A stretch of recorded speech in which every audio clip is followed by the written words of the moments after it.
Chapter 1. A New School. Parents and grandparents say that the years you spend at school are the best years of your life. Maybe it's true for some young people, but it wasn't like that for me. Not at the beginning, anyway. My name is Alice May, and I'm 11 years old.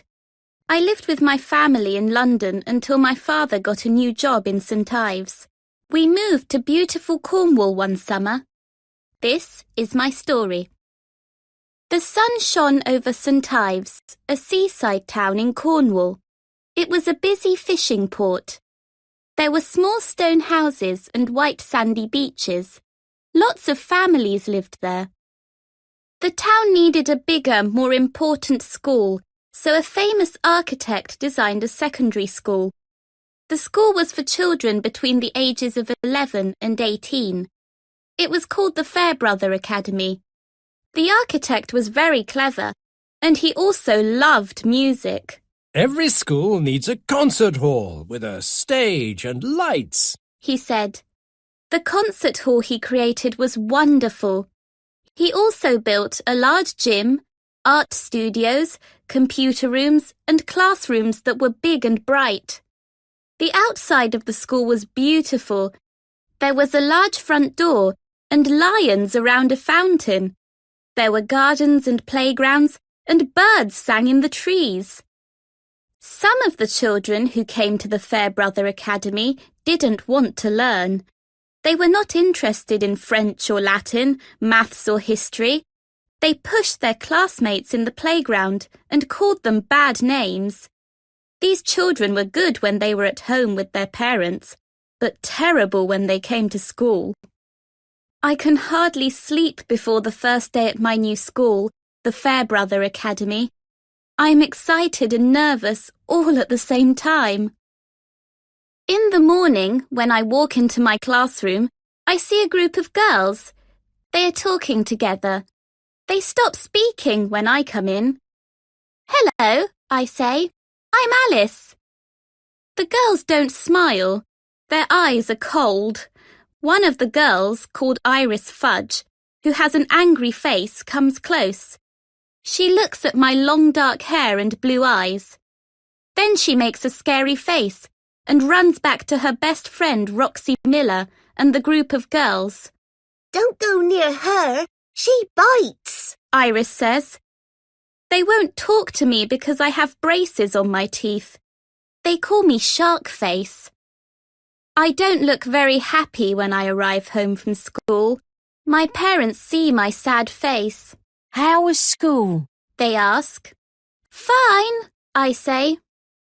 They ask me about friends, and I tell them about the girls in my class and the fun things we do together. It isn't true. I can't tell them what school is really like. If Dad speaks to the teachers, everything will become worse.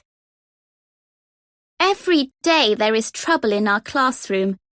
The bullies don't like children who are clever and do well at school, or children who wear glasses. They want kids in their group who are not very nice to teachers. They like children who don't do their homework.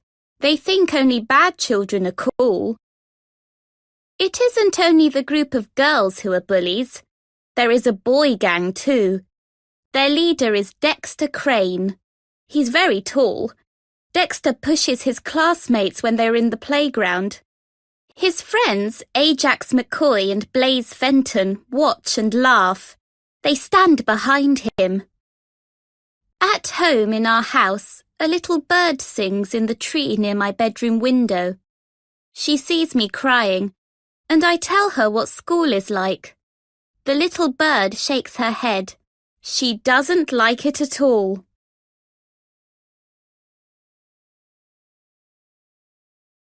Chapter 2.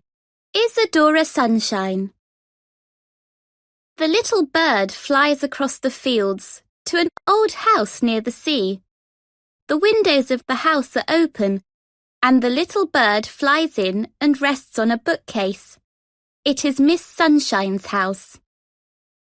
Miss Isadora Sunshine has golden hair and bright green eyes. She is standing in front of a canvas, surrounded by paints and brushes. She is painting a picture of a storm and sailing boats. She has paint on her face and on her clothes, but the painting is wonderful. When Miss Sunshine sees the little bird fly in, she puts her brush on the table. She takes some bread and puts it in a dish. She brings the bird some water. How lovely to see you, says Miss Sunshine. She knows from the way the bird jumps from one foot to the other that she has something important to tell her. Tell me, what's the matter? She says. Miss Sunshine sits on a chair and the little bird sings a sad song of trouble. When she finishes, Miss Sunshine stands up. How sad, she says. You were right to tell me. We can do something to help. Miss Sunshine packs a bag with music books, art brushes, and strange musical instruments. She puts her bag in the car and starts the engine. Hold on tight, she says to the little bird. It will only take 45 minutes to drive to the school. She drives to St. Ives. Before I continue with the story, I must tell you about the head teacher at the Fairbrother Academy. How can I describe him? He is not a handsome man. His face is a bit like your reflection when you look in a kettle, sort of squashed. He is thin and has long legs. His name is James Week, and his name describes his character. He is weak by name and weak by nature. Some people say he is a good head teacher. Others say he doesn't answer his emails. He is busy in his office every day, playing Scrabble on his computer. On this particular day, his secretary, Miss Baxter, knocks on the door. There's a lady to see you. Oh, really? I wasn't expecting anyone. What lady? Says Mr. Week. Miss Isadora Sunshine. Mr. Week looks up because the moment he hears the name Sunshine, he begins to feel happy. Send her in, Miss Baxter. Miss Isadora Sunshine is wearing a yellow dress and she smells of sweet flowers. She shakes Mr. Week's hand and sits down. I am here for the job of music teacher, she says. Mr. Week is confused. I don't think there is a job as music teacher at the school. Yes, there is, shouts Miss Baxter from her office. You have an email this morning from the old music teacher, she says. She appears with a printed letter. He left yesterday. Mr. Week looks even more surprised. Well, then yes, there is a job at the school. We are looking for a music teacher. I want good behaviour in the classroom, says Miss Sunshine. Of course, says Mr. Week. But we are a friendly school, Miss Sunshine. We allow children to call teachers by their first names. Miss Sunshine smiles and shakes her head. I'm sorry, Mr. Week, but I won't allow that in my classroom. Respect is very important, and I am here as their teacher, not as their best friend. I see, says Mr. Week. He looks confused. There may be other candidates, he says in a voice weak as water. Mr. Week, there are no other candidates, and there is no one better than me. Mr. Week looks at Miss Sunshine. He agrees, but he doesn't say anything. So, Miss Sunshine says, if there are no more questions, I would like a copy of my timetable so that I can start this minute. Chapter 3. A Classroom of Sunshine. No one talks to me at school. I feel alone as I stand at the side of the playground. There are the cool kids, and there are the ones people don't speak to, children who are different. I want to speak to them, but I'm afraid of Iris Fudge and her gang. The teachers know there's trouble in our class, but they don't see children push their classmates or hear the bad names. The bullies are clever. Sometimes we speak to a teacher, one who has an understanding face. Write everything down. The teacher says to us. I will make a report and pass it on to the head teacher. We write a letter, but nothing happens. Things are getting worse. The bullies can contact me in cyberspace at every moment of the day and night. Why can't they leave me alone? And then Miss Sunshine comes into my life. Children stop talking and texting when she walks into the music room in her yellow dress. Her hair is long and golden. She ties it with a silk scarf. She smiles at us and looks at every child. She says, Good morning. then waits. We look at each other. Why is she waiting? Then we realise and we stand up. Dexter is the last one to stand up. He doesn't look happy. No phones during my lesson. Miss Sunshine has a box and envelopes with our names on. We don't want to give her our phones. Dexter and Ajax are angry. When Miss Sunshine walks past us, there is a lovely perfume. It's the smell of grass and sweet summer flowers. She asks us our names and doesn't forget them. When she gives us our homework, we have to say thank you. It's our first music lesson, and Miss Sunshine wants us to speak about music. What music do you like? Roxy stands up. I hate classical music. Hate is a very strong word, Roxy. We don't hate anyone or anything. Why don't you like classical music? There are too many notes. She says, and her friends laugh. I understand your opinion, Roxy. Classical music is difficult. There are a lot of notes. I play jazz with my piano teacher. Roxy says. I can feel surprise in the classroom, and I see Miss Sunshine smiling. Good. She says. What about rap music? Ajax McCoy says. Now rap music is clever. Why is it clever, Ajax? Miss Sunshine asks. Rap artist songs are like poetry. Each rap song has a message.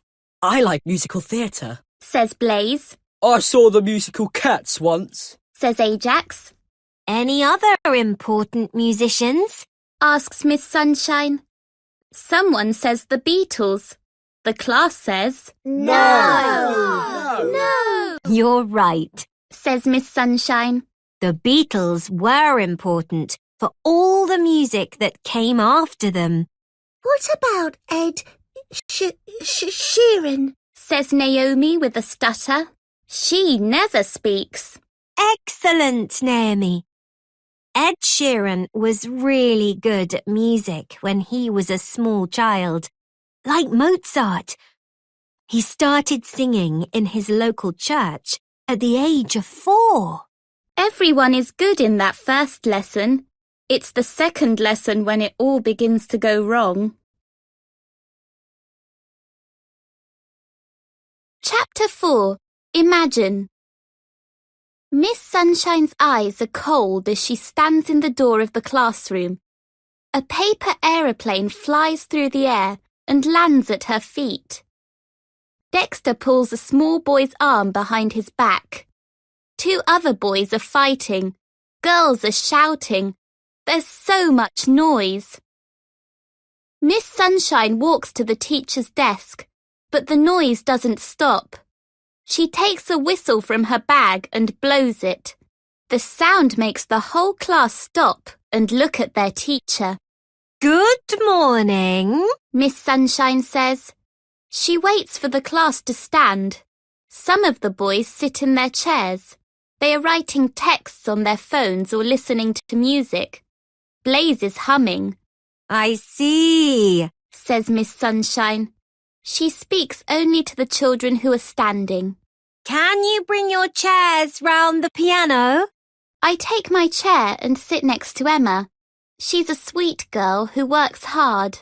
She's clever and they laugh at her because she wears glasses. I don't know what Miss Sunshine will do about the other children. She takes some paper from her bag and gives a sheet of paper to Dexter, Ajax, Blaze, Roxy and Iris.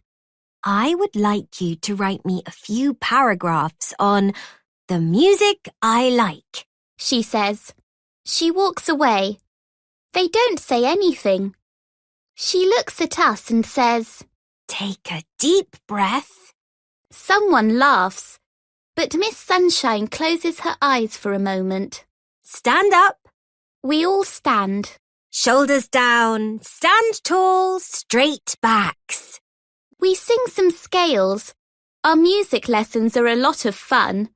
Our old teacher didn't let us sing in music lessons. There are some things in this world that are amazing. I love singing to a real piano. Miss Sunshine plays really well, and then she gives us the music to Imagine by John Lennon.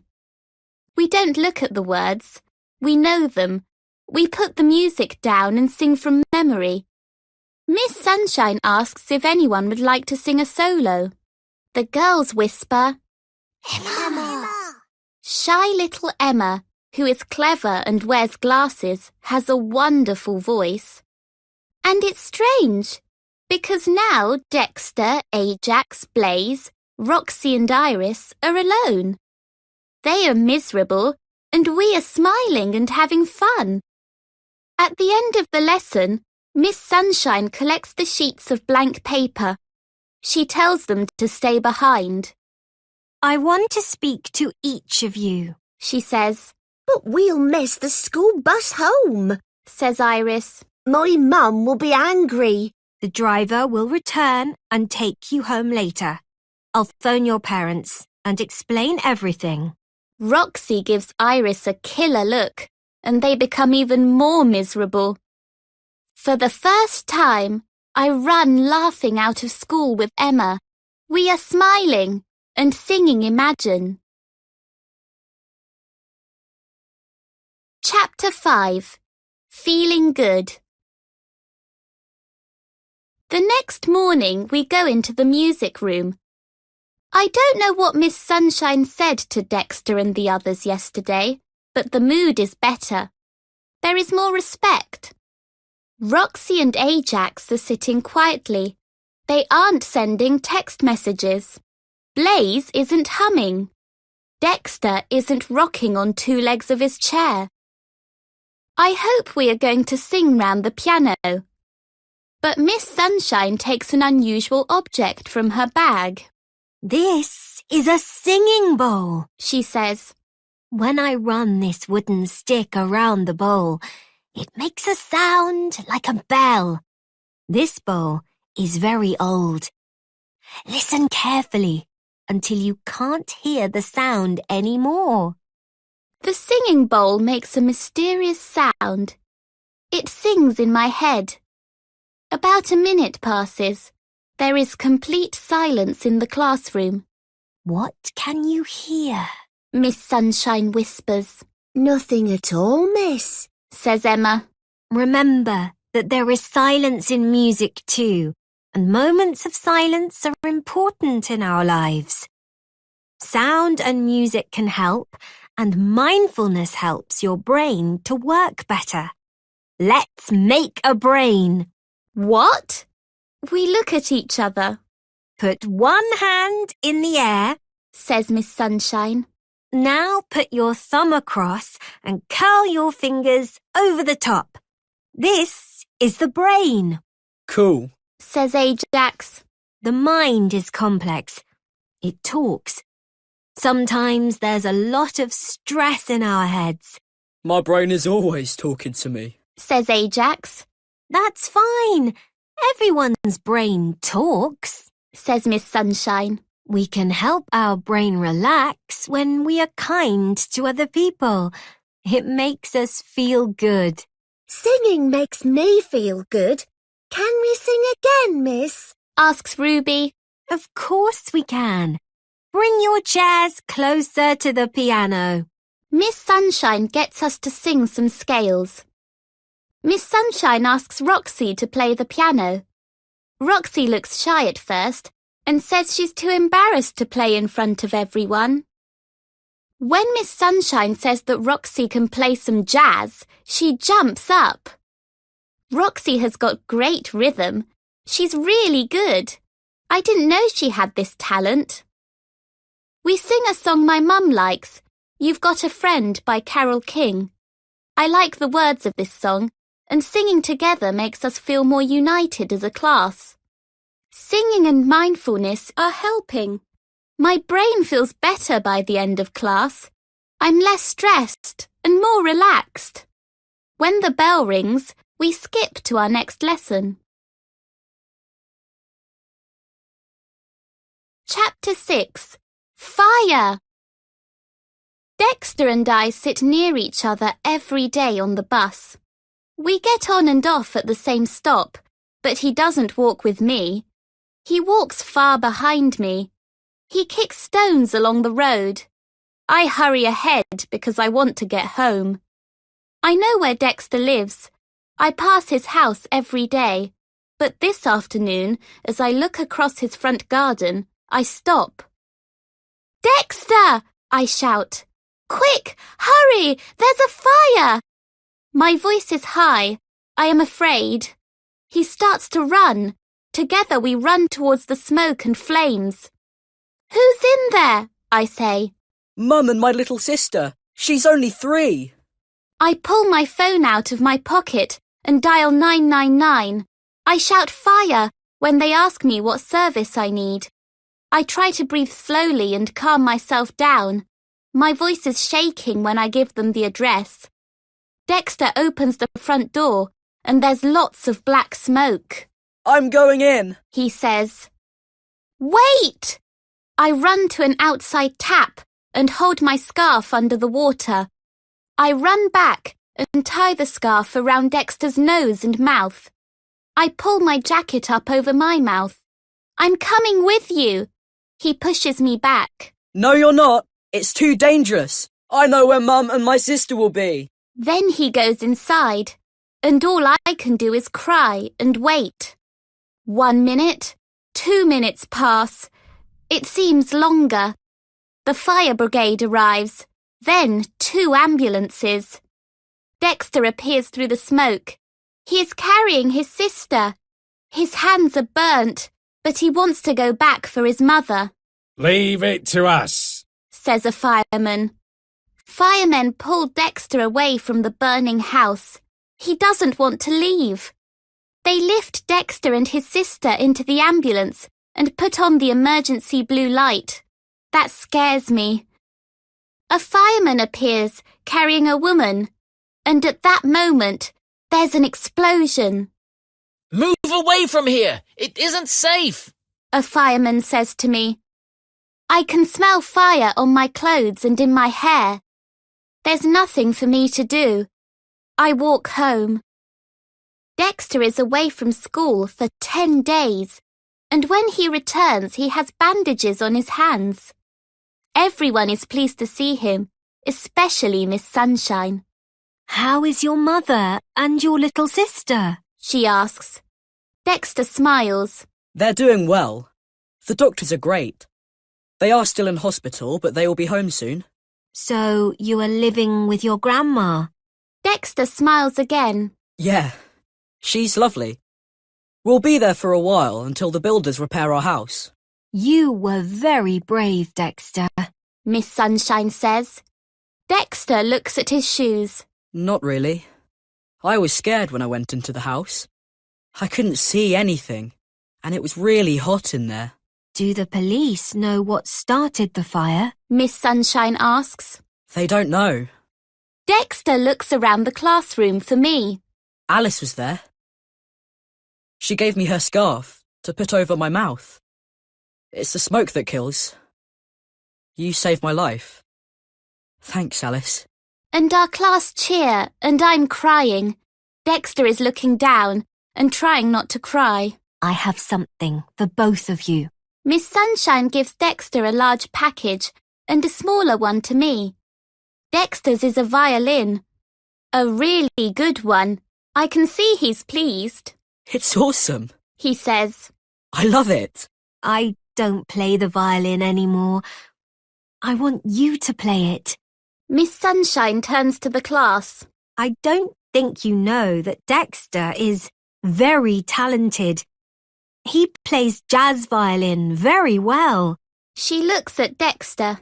You can't play at the moment. Will you play for us when your hands are better? Dexter smiles. Of course. In my package, there is a ukulele, For the ukulele band we're starting. Miss Sunshine says. It's easy to learn, and I want the band to play in the school musical. A musical? A musical! Everyone says together.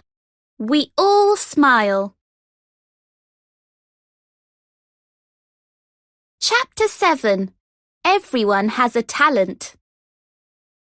My world is different and everything is better. We all talk about the musical. We don't walk to classes, we dance along the corridors. Ajax, who's good with words, is writing the story and we practice the songs every day. Our voices are better, stronger with Miss Sunshine teaching us. Mr. Week hums when he passes the music room. Everyone has a talent. You just have to find it. Miss Sunshine says during our lesson. She's right.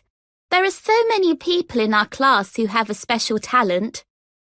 Iris Fudge is a brilliant dancer. We didn't know. I love watching her when she's dancing. She becomes someone else, so beautiful and full of life. She's practicing after school every day with some girls who study ballet. People who are good at art are painting the scenery. And me? I'm singing in the chorus and learning the ukulele in my free time. I follow lessons online and I practice in my bedroom. Dexter is responsible for the orchestra and their rehearsals. He's very musical. He has a great feel for rhythm. And he's changed. He's kind to people and that can make you feel good. And the funny thing is that Dexter is different physically too. His eyes are not small and hard. They are soft.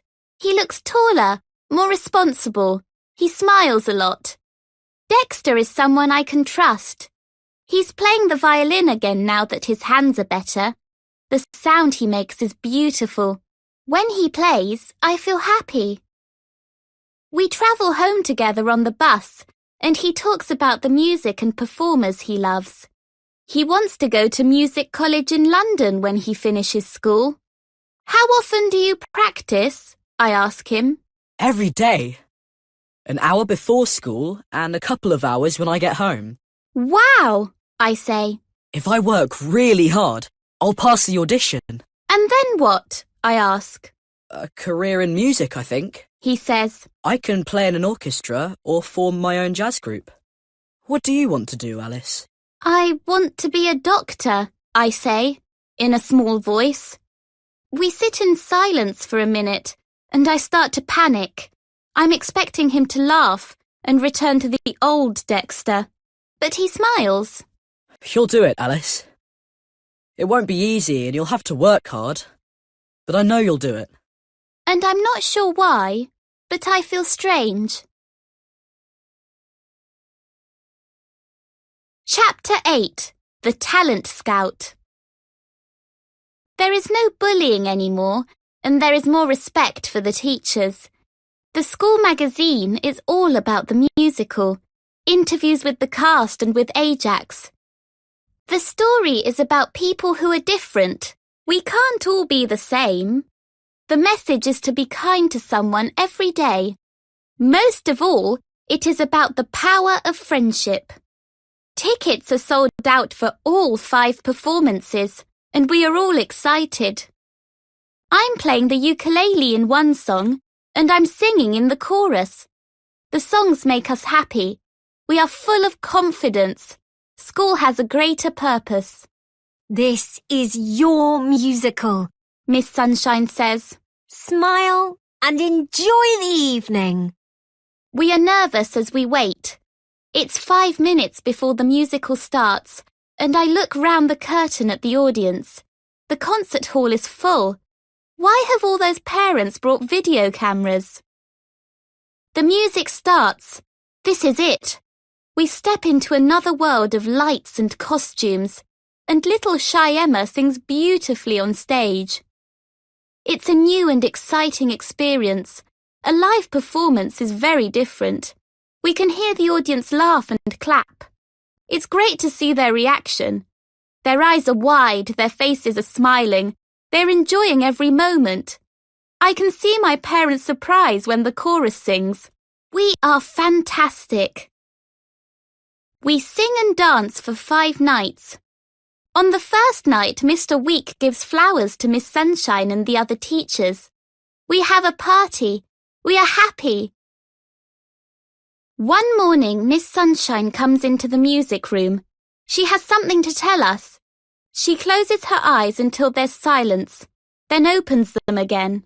An American talent scout came to one of your performances. She can see we don't understand what a talent scout is. She tries again. A talent scout is someone who recognizes great talent and promotes it. We all say. His name is Addison Bell. He's a friend of mine, and he came to talk to me at the end of the musical. He's American from Los Angeles. He wants to take your musical to Hollywood this summer. Silence. Then there are cheers and laughter and crying. He thinks there's great talent in this show, and he wants American children to hear your message of friendship. Miss Sunshine says. The summer holidays arrive and we fly to Hollywood. Limousines pick us up at the airport. I feel like a celebrity when I walk the red carpet entrance to the Beverly Hills Hotel. It's great! There's a pool surrounded by palm trees in tropical gardens. Dexter is happy because musicians play jazz in the restaurant. There isn't much free time, but when we do have a moment, we watch people and Lamborghinis in the city centre. Rehearsals are going well, and we will perform in a theatre. It's our first night tomorrow, and we are all excited. I don't want this to end. I don't want to come back down to earth. But with Miss Sunshine in our lives, what will happen next? And I suppose you think this is the end of my story, but not quite. Music is a powerful force, and I love Dexter's violin playing. We spend a lot of time together. We watch the sunsets, we laugh and talk. When his hand touches mine and our fingers meet, we don't let go.